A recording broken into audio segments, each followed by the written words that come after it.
পঢ়া এতিয়া তোমালোকে সায়েন্সৰ কিতাপবোৰ উলিয়াই লোৱা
বিলাক সমতল দাপোনৰ কথা পঢ়িলো হয় নাই সমতল দাপোনক কি হ'ল প্ৰথমতে আপতিত ৰশ্মিয়ে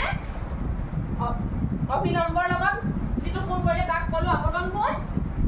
আৰু আপতিত ৰশ্মিয়ে যেতিয়া প্ৰতিফলিত হ'ল প্ৰতিফলিত হোৱাৰ পিছত কি কোণ কৰিলে প্ৰতিফলন কোণ হ'ল এতিয়া আমি যদি ভালকে নিজে এক্সপেৰিমেন্ট কৰি চাওঁ তেতিয়া হ'ব কি এই যে আপতন কোণটো আৰু প্ৰতিফলন কোণটো দুইটা সমান হ'ব